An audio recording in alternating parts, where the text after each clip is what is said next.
नमस्कार। एक और टिप्पणी के साथ मैं अतुल चौरसिया। यह महान दृश्य है, चल रहा मनुष्य है, अश्रु श्वेत रक्त से लथपथ लथपथ लथपथ, अग्निपथ अग्निपथ अग्निपथ अग्निपथ अग्निपथ अग्निपथ। उम्मीद है यह कविता सुनाने के लिए अमिताभ बच्चन जी मुझे नोटिस नहीं भेजेंगे। एक बार वो कुमार विश्वास को वसूली का नोटिस भेज चुके हैं। This is a copyright infringement. Legal will take care of this. Received appreciation from all poets family, but notice from you, sir. Deleting the tribute video to Babuji. Sending earned ₹32 as demanded. Pranam. कवि हरिवंश राय बच्चन की मशहूर कविता से सरकार ने एक शब्द चुन लिया है, अग्निपथ। यह नाम है सेना में जवानों की भर्ती वाली नई योजना का। इसकी दो तरह से व्याख्या कर सकते हैं।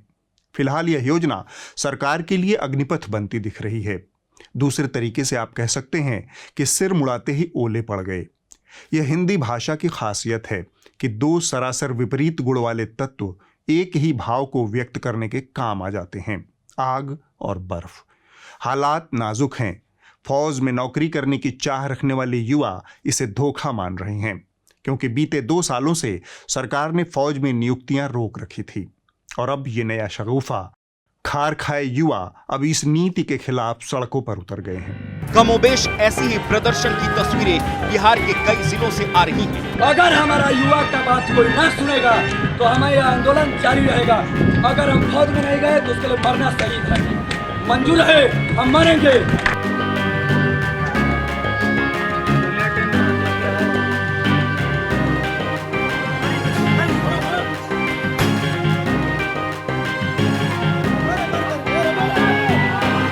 हम इस योजना के बारे में बताएं, उससे पहले आप रक्षा मंत्री का बयान सुन लीजिए। और मैं बतला देना चाहता हूं, जो नकल करके अपनी अकल बढ़ाने की कोशिश करते हैं उनकी शक्ल बिगड़ जाती है। रक्षा मंत्री ने बिल्कुल ठीक कहा। खग ही जाने खग की भाषा। अमेरिका, चीन, इजरायल और कई अन्य देश इस तरह की सैन्य भर्ती योजना का प्रयोग करते रहे हैं। तो यह कितनी असली और कितनी नकली है, इस पर टिप्पणी का कोई खास अर्थ नहीं है। मूल बात यह है कि सरकार पिछले कई सालों से फौज में सैलरी और पेंशन का बोझ कम करने की राह खोज रही है। आंकड़े बताते हैं कि बजट में सेना के लिए जारी 5.25 लाख करोड़ के बजट से आधा हिस्सा इन्हीं 2 मदों में खर्च होता है। पेंशन के मद में इस वर्ष का खर्च है 1,20,000 करोड़ रुपए। तीनों सेनाओं के वेतन के मद में होने वाला खर्च है 1,35,000 करोड़ रुपए। इस तरह सैन्य आधुनिकीकरण और जरूरी इंफ्रास्ट्रक्चर के लिए फंड की कमी हमेशा बनी रहती है। योजना की घोषणा के वक्त सरकार ने दावा किया कि इस योजना के बारे में लंबे समय से सभी स्टेक होल्डर्स से विमर्श चल रहा था। पर यह विमर्श कुछ ऐसे चल रहा था कि फिर से मोदी सरकार के हाथ हवन करते ही जल गए। घोषणा के बाद पूरे देश में स्टेक होल्डर्स ही सड़कों पर आ गए हैं और मोदी जी अपने कैमरामैन्स के साथ सुरंग में चले गए हैं।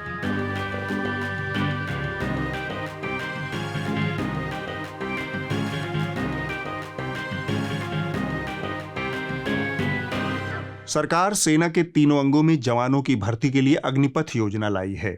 इसमें 17.5 से 23 साल के युवाओं की भर्ती होनी है। यह नई स्कीम सेना में भर्ती की पुरानी प्रक्रिया की जगह लेगी। पहले हर साल 50 से 60 हजार जवानों की भर्ती होती थी। अब हर साल 48,000 युवाओं को 4 साल की अल्पावधि के लिए भर्ती किया जाएगा। 4 साल के बाद इन अग्निवीरों में से केवल 1/4 जवानों को सेना में स्थायी नियुक्ति मिलेगी। शेष 75% जवान 4 साल की सर्विस के बाद रिटायर हो जाएंगे। रिटायर होने वाले जवानों को 12वीं पास का सर्टिफिकेट और 11 लाख के आसपास एक मुश्त दिए जाएंगे।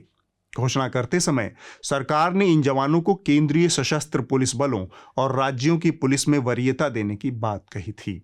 अब लगातार हो रहे हिंसक प्रदर्शनों को देखते हुए रक्षा मंत्री ने सामान्य पुलिस बलों में इन जवानों के लिए 10% आरक्षण की मंजूरी दी है। युवाओं के हिंसक विरोध की एक और भी वजह है। प्रदर्शन करने वालों में बड़ी संख्या ऐसे युवाओं की है जो पिछले 2 साल से मेडिकल और फिजिकल एग्जाम पास करके नई नियुक्तियां जारी होने का इंतजार कर रहे थे। उन्हें लिखित परीक्षा का इंतजार था, वो सब अब बर्बाद हो गया। सेना की भर्तियां पिछले 2 सालों से रुकी हुई थी। कोविड के बहाने सरकार इसे टालती आ रही थी। दिसंबर 2021 में भारत सरकार का कहना था कि सेना में 9,362 अफसर और 1,13,000 जूनियर कर्मचारियों की कमी है। राज्यसभा में केंद्रीय रक्षा राज्य मंत्री अजय भट्ट ने लिखित जवाब दिया था कि भारत सरकार ने इस कमी को पूरा करने के लिए कई कदम उठाए हैं। स्वयं प्रधानमंत्री जी फौज के दीवाने हैं। उनका अरमान था सैनिक बनने का, लेकिन वह अधूरा रह गया। लेकिन आपको अग्निपथ योजना पर शक करने से पहले रेवाड़ी का यह भाषण सुन लेना चाहिए, ताकि याद रहे कि प्रधानमंत्री सेना को कितना प्यार करते हैं। जिससे भी प्यार करते हैं, किसी से भी ज्यादा प्यार करते हैं। मित्रों, मैं 4th कक्षा में 2 रुपये जमा किए और 2 रुपये जमा करके मैंने जिंदगी में पहली बार पोस्ट ऑफिस देखी। पोस्ट ऑफिस के पोस्ट मास्टर की मदद ली। उनको मदद लेकर के मैंने मनी ऑर्डर किया जामनगर सैनिक स्कूल को। उनसे मैंने प्रोस्पेक्टस मंगवाया। उस समय वो 2 रुपये में मिलता था। मन में ऐसा लगता था उस उम्र में कि देश की सेवा करना मतलब सेना में जाना। ये मेरे मन में घुस गया था। मन में वो कसक बनी रही कि मैं सेना में जाने के इरादे से सैनिक स्कूल में जाना चाहता था, नहीं जा पाया। दरअसल तमाम स्टेक होल्डर्स के साथ विमर्श का दावा आसान है, लेकिन इसकी प्रक्रिया बेहद अपारदर्शी है। सरकार कहती है किसानों के साथ विमर्श किया, किसान सड़क पर आ गए। वह कहती है भूमि अधिग्रहण कानून के भूमिधारकों से विमर्श किया, वह भी सड़क पर आ गए। CAA NRC में किसी स्टेक होल्डर से बात करने की जरूरत ही नहीं थी। मुसलमानों को तो वैसे भी स्टेक होल्डर समझा नहीं जाता। अब युवाओं के लिए यह योजना है और इसके विरोध में युवा सड़कों पर हैं। यहां आपको सियासत की लोक लुभावन चालाकियों को समझना होगा। दूरदृष्टि छोड़कर तात्कालिक लोभ में आकंठ डूबी राजनीति का यह नतीजा है। इसकी जड़ें अलग अलग समय में बनी अलग अलग नीतियों में निहित हैं। मसलन एक आंदोलन हुआ 1 रैंक 1 पेंशन। यह रिटायर्ड सैन्य कर्मियों का आंदोलन था जो UPA सरकार के दौरान चला। तब विपक्ष में मोदी जी की पार्टी थी। उन्होंने उस वक्त OROP का अंधाधुंध समर्थन किया। इस नीति के लागू होने से सैन्य बजट पर अनपेक्षित बोझ बढ़ा और अब वही सरकार जो इस बोझ को बढ़ाने के लिए जिम्मेदार है, वह चाहती है कि पेंशन और वेतन का खर्च कम करने के लिए नए सैनिकों को पेंशन से ही वंचित कर दिया जाए। 1 रैंक 1 पेंशन वाली सरकार अब नो रैंक नो पेंशन की वकालत कर रही है। इस योजना को लेकर सेना के अफसरों और सैन्य जानकारों ने चिंता जताई है। योजना की एक गड़बड़ी यह भी बताई जा रही है कि सरकार ने इसका कोई पायलट प्रोजेक्ट परीक्षण नहीं किया। छोटे स्तर पर लागू करके इसके परिणामों का आकलन करना जरूरी था। यह महत्वपूर्ण है क्योंकि इससे देश की सुरक्षा का संवेदनशील मसला जुड़ा है। आप सोचेंगे कि बात बात पर देशभक्ति का चैलेंज उछालने वाले खबरिया चैनल गांव गिरांव के इन युवाओं के दर्द को समझेंगे, लेकिन आप गलत सोचते हैं। सबसे ज्यादा जरूरत है आज देश को पत्थरबाजों की नहीं, अग्निवीरों की जरूरत है। एक तरफ सरकार युवाओं के लिए बम्पर नौकरियां का रास्ता खोल रही है, तो दूसरी तरफ दर्शकों कुछ लोग ऐसे भी हैं जो युवाओं के हाथ में नौकरी नहीं, वो चाहते नहीं कि ये सही राह में जाए। मैं मान सकता हूं हिंसा किसी आंदोलन का हल नहीं हो सकता। प्रदर्शन की प्रासंगिकता उसके शांतिपूर्ण बने रहने में है। लेकिन रिपब्लिक भारत के ये स्टूडियो वीर सरकार की 18 महीने में 10 लाख नई नौकरियां देने की घोषणा के चक्कर में 5 साल के अंदर 2.5 करोड़ नौकरी देने का वादा ही भूल गए। तिहाड़ शिरोमणि पीछे कैसे रहते? उन्होंने इसे सरकार की अग्नि परीक्षा बता दिया कि भारत सरकार की अग्निपथ योजना को अपने ही देश में अग्नि परीक्षा देनी पड़ रही है। सेना की नौकरी को इन्होंने मीडिया की नौकरी समझ रखा है। जब मन किया भर्ती किया, जब मन आया 150 लोगों को बाहर का रास्ता दिखा दिया। इनके हिसाब से सेना की नौकरी की कोई गारंटी नहीं है। अपनी चिलम भरने के लिए पत्रकारिता का झोपड़ा जलाने वाले बेरोजगारों का दर्द कैसे समझेंगे? तो बात वही है। जो 2 बड़े मुद्दे हैं वो ये कि हमारे देश के युवाओं को आज भी पुरानी पीढ़ी की तरह परमानेंट नौकरी चाहिए और पेंशन वाली नौकरी चाहिए। दरबारी मीडिया के तमाम कलपुर्जे इस योजना की महानता में भाव विह्वल हो उठे। इस धुन में रूबिका लियाकत भी शामिल हुई। इस देश का सिस्टम मजबूर खड़ा होकर तमाशा देख रहा है। जो सेना में भर्ती होकर देश सेवा करना चाहते हैं, वो खुद इस देश की संपत्ति को नुकसान पहुंचा रहे हैं। जो सेना में भर्ती होकर इस देश के दुश्मनों से लड़ना चाहते हैं, वो खुद देश के दुश्मनों की तरह बर्ताव कर रहे हैं। और इस पूरी धकापेल में अगर दो शब्दों को मिस कर रहे हैं तो घबराइए मत। उम्मीद पर खरा उतरते हुए बीएनडी ने प्रदर्शनकारियों की पहचान पर ही सवाल खड़े कर दिए। क्योंकि मेरे देश का युवा आक्रोशित हो सकता है, विरोध प्रदर्शन कर सकता है, पर मुंह नहीं छुपा सकता। फिर ये लोग कौन हैं जो मुंह छुपाकर नकाब पहनकर तोड़फोड़ कर रहे थे? कहीं ये चंद लोग एक बड़े भ्रम तंत्र का हिस्सा तो नहीं है जो नकाब ओढ़कर भ्रम फैला रहे हैं, जिन्होंने युवाओं को भ्रम में डाल दिया है। भ्रम तंत्र तो है, और इस भ्रम तंत्र का एक सिपहसालार स्वयं मीडिया है। अगर इस मीडिया ने सरकारों का हुक्का भरने की बजाय सालों से लटकी सरकारी भर्तियों और बेरोजगारी के मुद्दे को उठाया होता तो शायद यह नौबत नहीं आती। अपने भविष्य को लेकर सशंकित युवा इस तरह हिंसा पर न उतरते। ये तमाम खबरें, पॉडकास्ट, वीडियो आप तक पहुंचाने के लिए हमें कुछ संसाधनों की जरूरत है। हम आपसे चंदा या किसी तरह का डोनेशन नहीं मांगते हैं। हम चाहते हैं कि आप यानी इस देश के नागरिक स्वयं मीडिया का हिस्सा बने, इसमें निवेश करें और इसको संचालित करने की ताकत अपने हाथ में लें। आप न्यूज लॉन्ड्री को सब्सक्राइब करके ऐसा कर सकते हैं। विज्ञापन से मुक्त मीडिया को मजबूत कर सकते हैं और गर्व से कह सकते हैं, मेरे खर्च पर आजाद हैं खबरें। बीते हफ्ते प्रवर्तन निदेशालय बोले तो ईडी ने राहुल गांधी से घंटों कई दिन तक पूछताछ की। यह पूछताछ नेशनल हेराल्ड केस में पैसों के अवैध हेरफेर को लेकर की गई।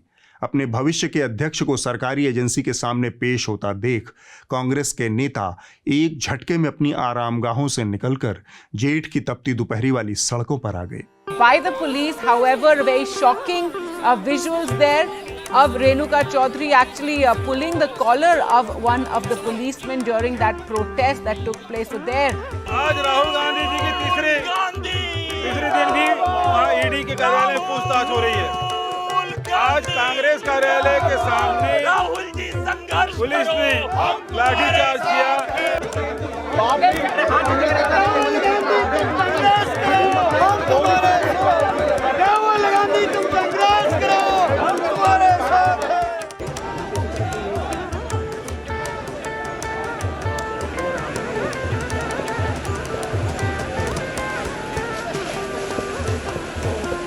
नूपुर शर्मा के बयान के बाद बैकफुट पर खेल रहे भाजपा के प्रवक्ताओं को भी राहुल की पेशी से आक्रामक होने का मौका मिल गया।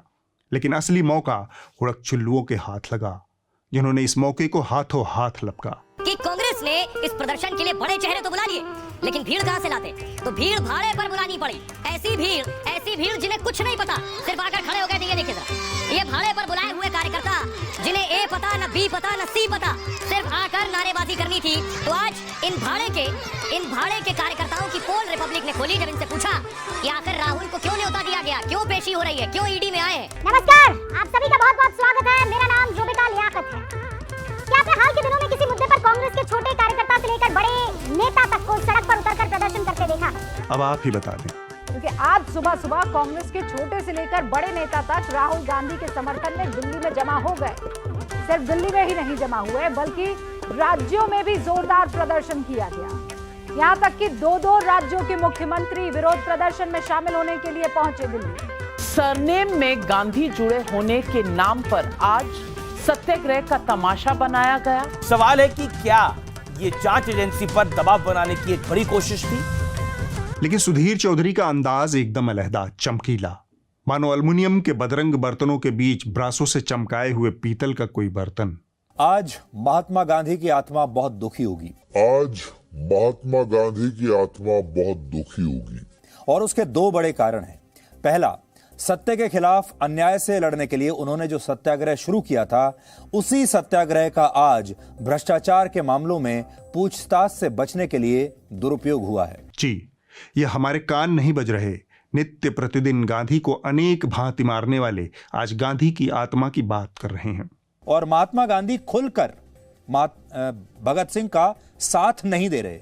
यानी महात्मा गांधी अपनी तरफ से साफ ये नहीं कह रहे कि भगत सिंह की फांसी गलत काम होगा। कल तक जो जिहाद का फ्लोचार्ट दिखाते थे, अब वो गांधी जी की आत्मा को होने वाली वेदना से व्यथित हैं। वर्ष 2010 में जब सुप्रीम कोर्ट द्वारा बनाई गई एसआईटी ने गुजरात दंगों से जुड़े एक मामले में गुजरात के तत्कालीन मुख्यमंत्री नरेंद्र मोदी को ऐसे ही पूछताछ के लिए गांधीनगर बुलाया, तो मोदी इस पूछताछ में बिल्कुल अकेले गए थे। वो अपना पानी भी अपनी बोतल में साथ लेकर गए थे और पूछताछ के दौरान उन्होंने एसआईटी की चाय लेने से भी इनकार कर दिया था। ठीक बात, ईडी, सीबीआई, इनकम टैक्स की चाय का कर्ज न हो तो ही अच्छा है। नेशनल हेराल्ड का मामला क्या है, थोड़ा संक्षेप में समझ लीजिए। नेशनल हेराल्ड ट्रस्ट की स्थापना देश के पहले प्रधानमंत्री जवाहरलाल नेहरू ने 1938 में की थी। आज़ादी से पहले इस अखबार की स्थापना का मकसद भारत की जंग आज़ादी, भारत का पक्ष और कांग्रेस का विचार पूरी दुनिया के सामने उसी की भाषा में पहुंचाना था, यानी अंग्रेजी में। अखबार का मालिकाना हक एसोसिएटेड जर्नल लिमिटेड यानी एजेएल के पास था। स्वाधीनता संग्राम से जुड़े 5000 लोग इसके शेयरधारक थे। इसके तहत नेशनल हेराल्ड अंग्रेजी दैनिक, हिंदी अखबार नवजीवन और उर्दू अखबार कौमी आवाज़ का प्रकाशन होता था। आज़ादी के बाद एजेएल एक गैर व्यावसायिक कंपनी घोषित हो गई। नॉन प्रॉफिट कंपनी होने के कारण उसे कानूनन टैक्स से छूट भी मिली। 2008 तक एसोसिएटेड जर्नल के सभी प्रकाशन बंद हो गए। यहां से यह मामला थोड़ा टेढ़ा हो गया। साल 2011 में यंग इंडियन नाम की एक कंपनी की स्थापना हुई, जिसके 38% शेयर सोनिया गांधी और राहुल गांधी के नाम थे। बचे हुए 24% शेयर सुमन दुबे, सैम पित्रोदा और कांग्रेस के 2 नेता ऑस्कर फर्नांडिस और मोतीलाल वोरा के पास थे। अब ये दोनों नेता दुनिया में नहीं हैं। इसमें मोतीलाल वोरा की 3 दिशाओं वाली तिर्यक भूमिका बड़ी दिलचस्प है। जिस वक्त ये सारा लेन देन हुआ, वोरा कांग्रेस पार्टी के कोषाध्यक्ष थे, एजेएल के बोर्ड के चेयरमैन थे और साथ ही यंग इंडिया प्राइवेट लिमिटेड के बोर्ड में थे। अब इस चक्कर को समझिए। 2011 में एजेएल के बोर्ड ऑफ डायरेक्टर्स के मीटिंग में एक प्रस्ताव पारित हुआ। इसके तहत एजेएल ने कांग्रेस पार्टी से 90 करोड़ 21 लाख रुपए का ब्याज रहित कर्ज लिया, यानी कांग्रेस के कोषाध्यक्ष बोरा के यहां से पैसा निकला और एजेएल के चेयरमैन बोरा के पास गया। इसका मकसद था हेराल्ड को पुनर्जीवित करना। इस मामले में फायदा भले ही सोनिया गांधी और राहुल गांधी को होता दिख रहा है, लेकिन क्यूरियस केस मोतीलाल वोरा हैं। अब यंग इंडियन कंपनी की एंट्री इस मामले में होती है। इसके एक निदेशक मोतीलाल वोरा एजेएल के चेयरमैन मोतीलाल वोरा को प्रस्ताव देते हैं कि वो कांग्रेस पार्टी के कोषाध्यक्ष मोतीलाल वोरा से कहकर लगभग 90 करोड़ रुपए का कर्ज यंग इंडियन के पास ट्रांसफर करवा देंगे। कांग्रेस पार्टी के कोषाध्यक्ष मोतीलाल वोरा इसके लिए राजी हो गए। कांग्रेस पार्टी वाले मोतीलाल वोरा ने यंग इंडियन वाले मोतीलाल वोरा से 50 लाख रुपए लेकर एजेएल का 90 करोड़ का कर्ज यंग इंडियन को सौंप दिया। इस तरह कांग्रेस वाले बोरा की भूमिका यहां पर समाप्त हो गई।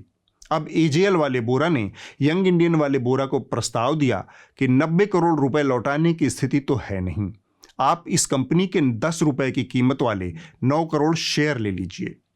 यंग इंडियन वाले बोरा ने यह प्रस्ताव मान लिया। इस तरह एजेएल का मालिकाना हक यंग इंडियन के पास चला गया। इस कंपनी की 76% हिस्सेदारी राहुल गांधी और सोनिया गांधी के पास थी। इस तरह डिफैक्टो गांधी परिवार के पास एजेएल की संपत्तियों का स्वामित्व चला गया। यह सारा मामला 2012 में विध्वंसकारी नेता सुब्रमण्यम स्वामी की याचिका के जरिए सामने आया।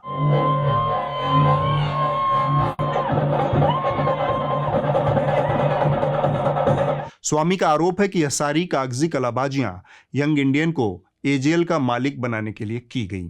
इसके जरिए देश के कई शहरों में नेशनल हेराल्ड की संपत्तियों पर कब्जा कर लिया गया, जिनकी बाजार कीमत 2000 से 5000 करोड़ के बीच अनुमानित है।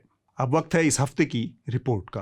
जो कही जा रही थी बात के अंदर में भी सोशल डिस्टेंसिंग का ख्याल रखा जाएगा। ट्रेनें तो खुल दी हैं, लेकिन कैसे स्टेशन पर thousands of the migrants workers in different groups walking। इस हफ्ते की रिपोर्ट खबर लहरिया से है।